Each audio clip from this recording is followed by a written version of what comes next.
So today we will discuss the theory of production. So first we need to know what is production. So as per the neoclassical economist, production means creation of utility. So we can explain it with the help of an example. For example, one farmer grows crop.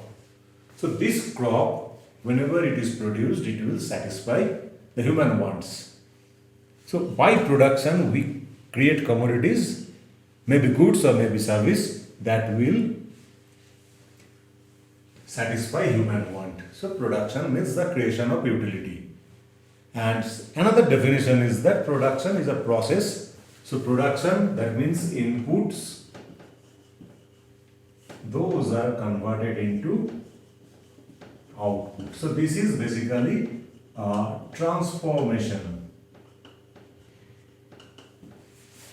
So this transformation can be of two types. Number one is quantitative transformation, or it can be a qualitative transformation. So quantitative transformation is mainly found in the case of agriculture or animal husbandry, mainly the primary activities. Just we can take an example. One person, he starts a chicken farm with 500 chicken. So in next year, his farm consists of 2000 chicken. So this 500 to 2000, that is nothing but a quantitative transformation. The number of chicken increases, but the quality does not change. And qualitative transformation is mainly found in the secondary and the tertiary activities. For example, if we consider any company that produces ice cream, so it uses milk, sugar, other ingredients which are converted into ice cream, and the property of ice cream or quality of ice cream is different from milk, sugar, etc. Similarly, if any iron and steel company, it uses iron ore as the raw material, and produces stainless steel out of that. So there is huge difference between the quality of iron ore and the stainless steel. So this is the case of qualitative transformation. But whatever it is, normally for production we need the factors or inputs. First we will describe about what are the inputs, commonly used inputs, then we will come to the production function. So there are four inputs of production. The number one is land, labor, capital, and organization, or we call it entrepreneurship, or sometimes management also. So what is land? We can define land in two ways. There is classical theory or traditional theory, or we can say Ricardian theory. Ricardian theory mainly considers the agricultural land from which cultivation is possible. So as per Ricardo, land is the free gift of nature. And in the Ricardian theory, the supply of land is inelastic. But in modern theory, any part on the surface of earth, if it can be called land if it is used for productive purpose. In that sense, one river is also land if we produce hydroelectricity from that river. Similarly, whenever from a lake the farmers earn their livelihood by fishing, that is also called land. So there are some properties of land. First property is the land ownership of land is transferable, but land is not transferable. That means the ownership, one person, if he has land, he can sell the land to anybody. That means ownership of land will be transferred. But you cannot take the land from one place to another. So ownership of land is transferable, but land itself is not transferable. And second thing is that the total volume of land is constant, but we can increase the productivity of land. Second factor is labor. Labor, remember that labor is the only active factor of production. So the capacity of the human beings to work either physically or psychologically, that is known as labor. So without labor, production is not possible. Without labor, the other factors cannot be utilized. So labor force utilizes the other factors. So labor has some properties also. Number one, labor is transferable, but ownership of labor is not transferable. That means one labor can migrate from one place to another, but one labor cannot lend his working capacity to somebody else. So we can say that labor cannot be separated from its owner. Second thing is labor is perishable. It cannot be stored for future. For example, if one labor, he can work with maximum efficiency for 10 hours in a day. So if he does not work today, tomorrow he will not be able to work for 20 hours. So today's labor capacity is to be exhausted today. Next thing is that the skill of labor can be increased, the productivity of labor can be increased through skill formation, providing training and giving education. That will increase the skill of the labor. So these are the features of labor. Now we come to capital. Capital has two definitions. One is narrow definition of capital and another is the broad definition of capital. In narrow definition, capital is known as the produced means of production. So for example, we can take the case of tractors. So in cultivation of land, tractor is used as a capital. So tractor is produced by some other companies.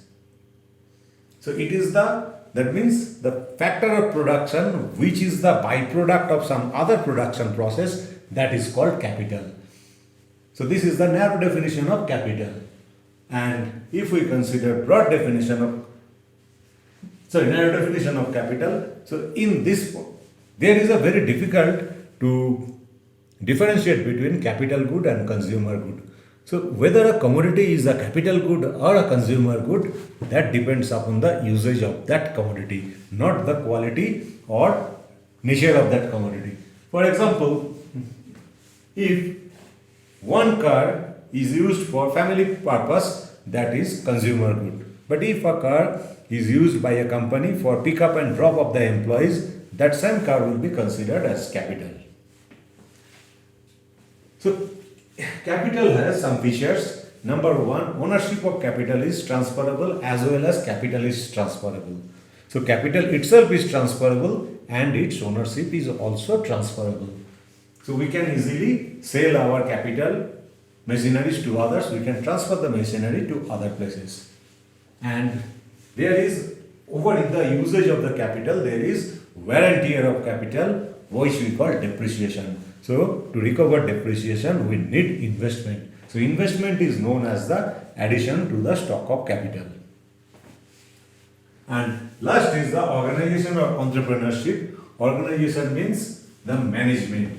So organization or entrepreneurship or an entrepreneur does not directly participate in the production process. Its main task is to make decision.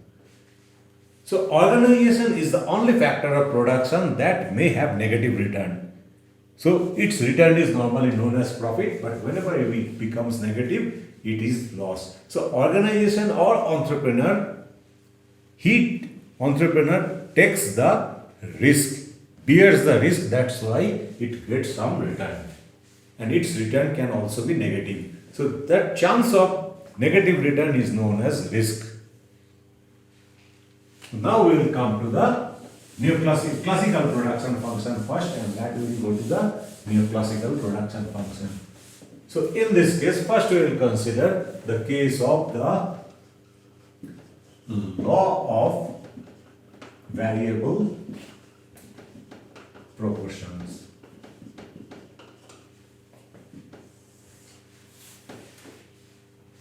So we have to remember that law of variable proportion, it is a short run phenomenon.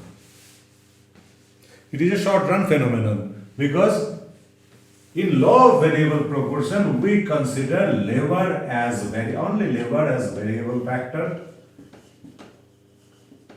and all other factors those are constant.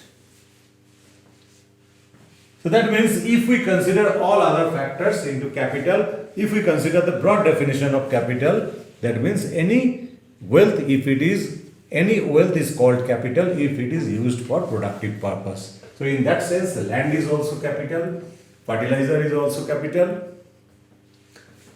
So here we will take the simplest case of agricultural production in which all other things are constant, land is constant and capital is constant. So and the seeds, amount of seeds all are constant, and we consider is that K, the entire combination of all capitals. So what we see here, K is constant, so as L increases, that implies K by L will decline. That means proportion of two factors are gradually changing. That's why we use the term these variable proportions. So law of variable proportions mainly exhibits the trend in output whenever we are continuously increasing the appointment or employment of labor. So this was introduced by the classical economists.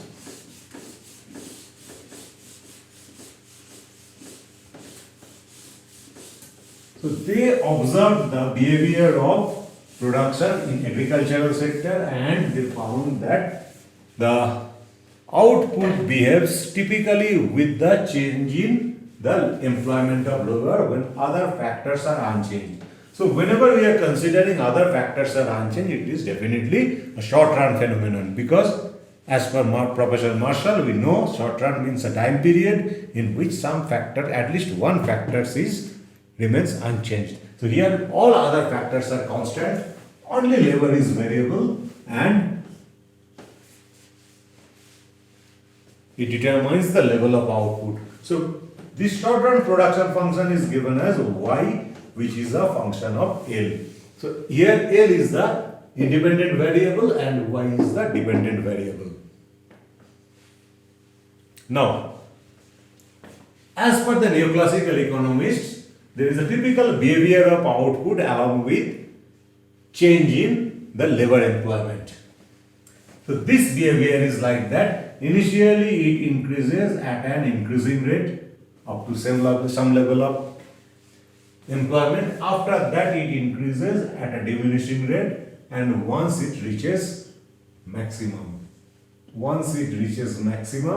And whenever it reaches maximum, after that, even if you increase the labor, there will be no further increase in output.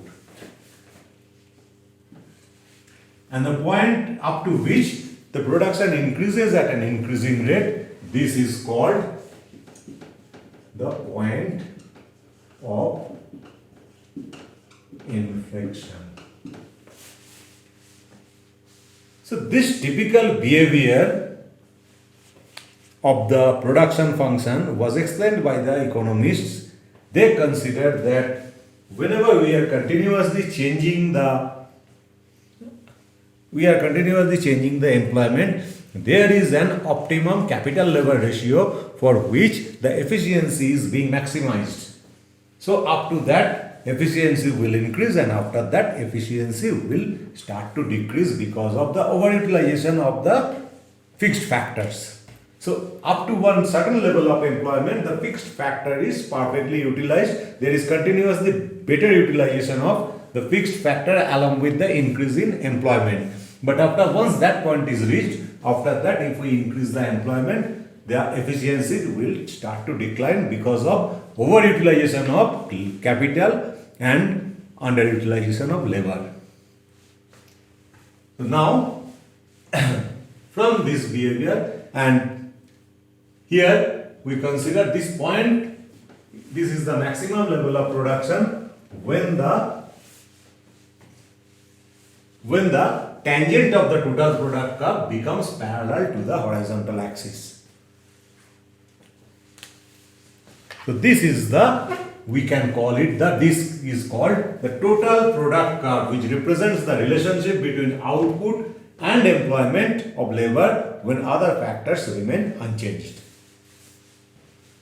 So now we will discuss about the average and marginal productivity of labor, two important variables. So average productivity of labor is nothing but the ratio of output and employment. So simple, if we can take a simple example, if that L1 number of workers are producing Y1 units of output, so how much one worker will produce? It will produce Y1 by L1. So total output produced divided by the number of labor employed.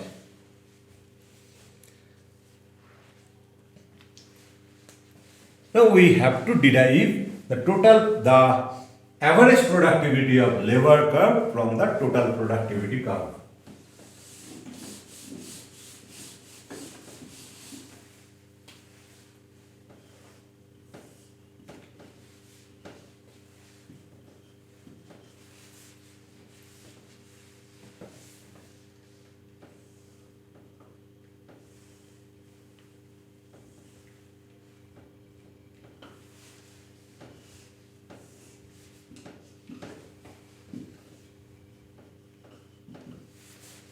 So in the upper segment of the diagram, the horizontal axis represents labor, employment, and vertical axis represents output. And in the lower segment, the horizontal axis represents labor and vertical axis represents the average productivity of labor. Now, how can we geometrically measure the average productivity at any point? So let us consider we want to see average productivity on point A1. So at A1, labor employment is OL1 and output level is OY1. So what should be the average productivity of labor? APL when L equals to OL1 will be given as OY1 divided by OL1. So this is the ratio of OL1 and OY1 will determine the average productivity of labor. Now,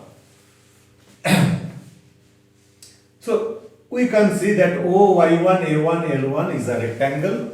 So from here we can write that opposite sides are equal. So we can write L1, A1 divided by OL1. Now, if we draw a straight line from point A to the origin. What do you see? This OA1, L1 is a right angle triangle and OA1 is the hypotenuse. L1, A1 is the perpendicular and OL1 is the base. So this L1, A1 by OL1, the ratio of these two sides is nothing but the slope of the straight line OA1. So we can write that APL at this point or at OL1 level of employment average productivity of labor is nothing but the slope of OA1. So from here we can say that if we want to derive the average productivity of labor at any point on the total product curve, what do we have to do? We have to draw a straight line from this point to the origin. And the slope of the straight line will represent the average productivity of labor at that particular point. So at point A1, what will be the average productivity of labor? The slope of OA1. So initially, whenever we are increasing the production, the straight line that is drawn from the origin to the point of the total product curve, that becomes steeper. So its slope increases, that means average productivity of labor is increasing. The average productivity of labor is maximum whenever the straight line from the origin becomes tangent to the total product curve. So we can say that initially our average productivity of labor increases, it reaches its maximum here, and once it reaches maximum, you can draw another point. We will find that this straight line becomes steeper than this straight line. Okay, so we can consider it A3 and this is A4. So OA4 is flatter than OA3. That means after the employment level OL3, if we further increase the employment of labor, the average productivity of labor falls. Remember that it will fall, but it will never become zero, because average productivity of labor is the ratio of output and employment. So as so long the output level is positive, our average productivity of labor will be positive. It will definitely converge towards zero, but it will never become zero. So gradually, with the increase in employment of labor, the average productivity of labor will fall, but it will never become zero.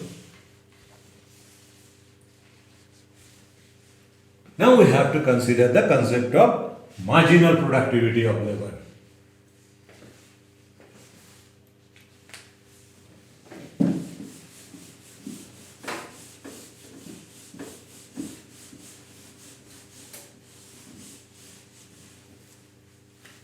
So marginal productivity of labor, that is determined by marginal productivity of labor is defined as the change in output for employment of one additional unit of labor with other things remaining unchanged. So that means, what is the contribution of one additional labor? Whenever one additional labor is appointed, how much he adds to the total production. So it can be given as the first order derivative of the production function with respect to labor. So that indicates also change in output by change in labor. So, if we see how to derive the marginal productivity of labor curve.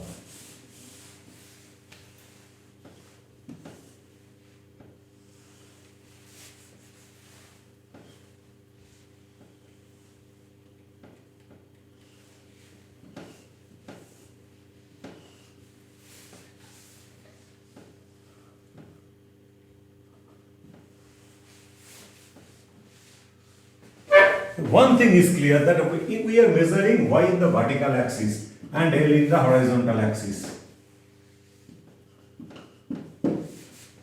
So, slope of marginal productivity, slope of the total product curve will be, so we know that MPL, we have already got that MPL equals to dy dl. So at any level of output or at any point, the marginal product, at any point of the total product curve, marginal productivity will be determined by the slope of the total product curve.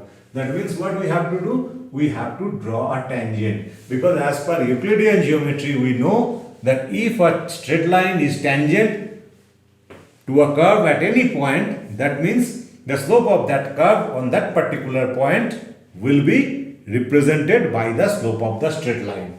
So here we draw the tangents.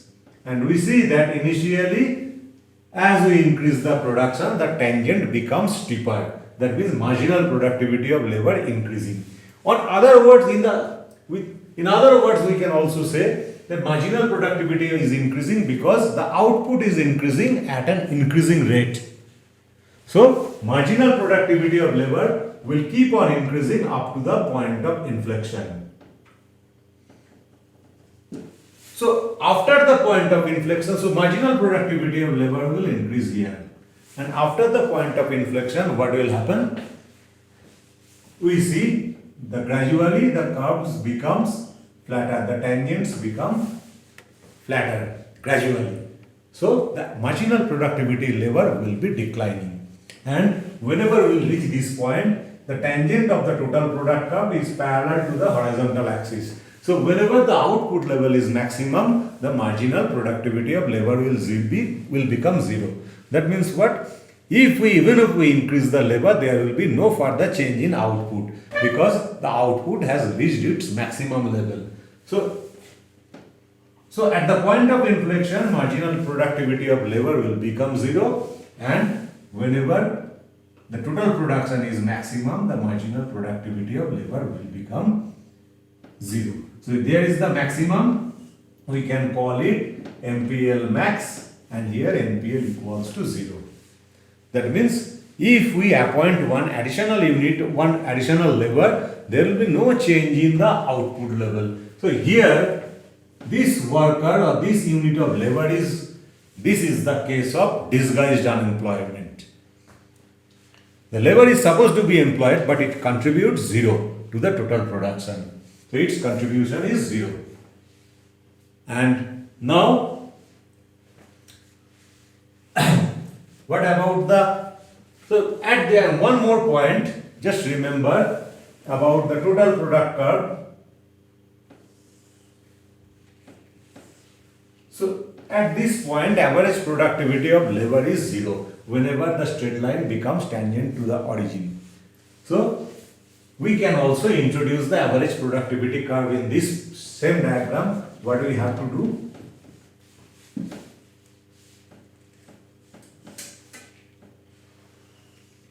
So at this point, average productivity of lever is maximum. On the other hand, what we see that at this point, the slope of this straight line is also indicating the marginal productivity of lever. So this is the relationship between average productivity and marginal productivity of lever. This is the average productivity of lever curve, and this is the MPL curve. So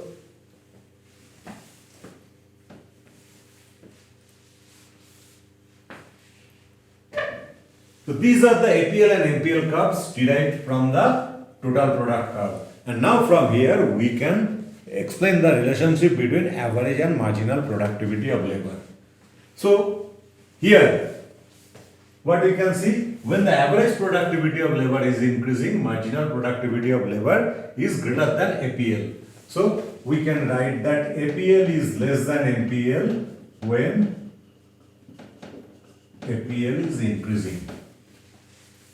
So whenever APL is maximum, the marginal productivity lever intersects the APL curve from above. So we can write here when APL equals to MPL at APL max. So at the maximum level of average productivity of labor, marginal and average productivity of labor is same. And number 3, that APL is greater than MPL when APL falling. So in this range, what we see, when MPL falls, APL falls, but APL is greater than marginal productivity of labor. So this is the relationship between average and marginal productivity of labor that is derived from the law of variable proportion. So now from this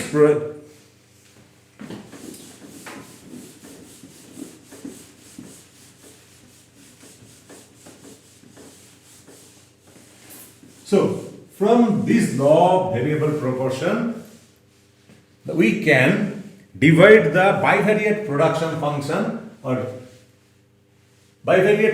function into 3 different stages. So let's discuss it.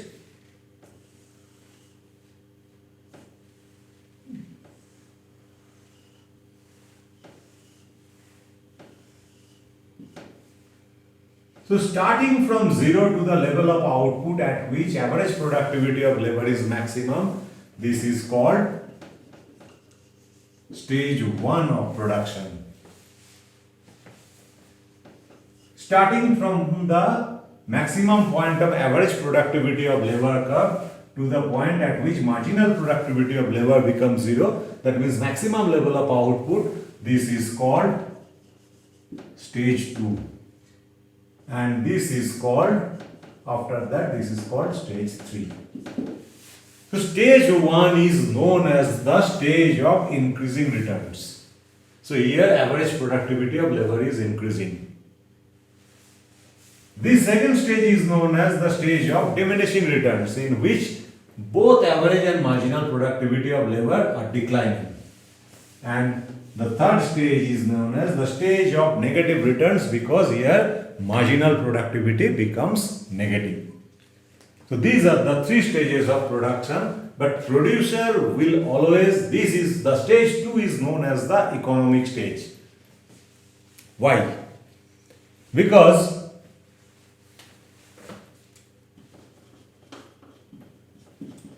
in vertical axis we are measuring marginal and average productivity of labor, in horizontal axis we are measuring the employment of labor. So why should the producer will operate in the second stage? So this is logically justified by the marginal productivity theory of distribution. So marginal productivity theory of distribution says the factors should be paid according to the marginal utility of last unit employed. So if we consider the second stage only, this is APL, this is MPL. In horizontal axis we are measuring labor, in vertical axis we are measuring the quantity of output. So MPL is also measured in terms of quantity of output, APL is also measured in terms of quantity of output. Now we are considering a case in which the agricultural production, in case of agricultural production, the factors are paid in terms of the commodity.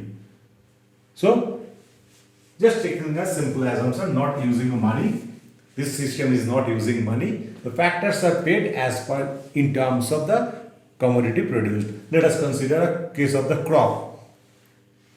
So the agricultural labor, they are paid in terms of crops. So if we appoint the labor OL1, so marginal productivity of last unit is L1 M1.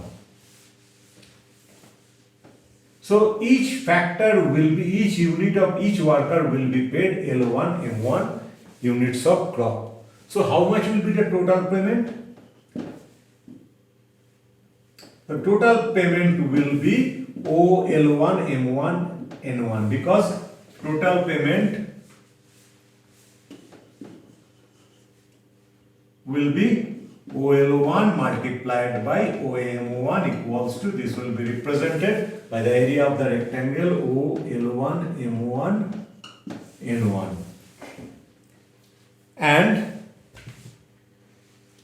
what will be the total production? Average product, whenever OL1 units of workers are appointed, the average productivity is L1 A1. So output will be how much? Output will be OL1 multiplied by L1 A1 equals to area of the rectangle OL1 A1 B1. So this is my total output, this is my total payment to labor. So this will be the surplus in the hand of the producer. Okay, so this is the surplus. So higher the distance between average productivity and marginal productivity of labor, higher will be the volume of the surplus. So the firm will operate in the second stage. So what is the feature of the second stage? Marginal productivity of labor is positive. Marginal productivity of labor is diminishing. APL is also diminishing. And APL is greater than MPL. So this is the economic range or economic stage of production as per this theory. Because there will be the positive surplus in the hand of the producer.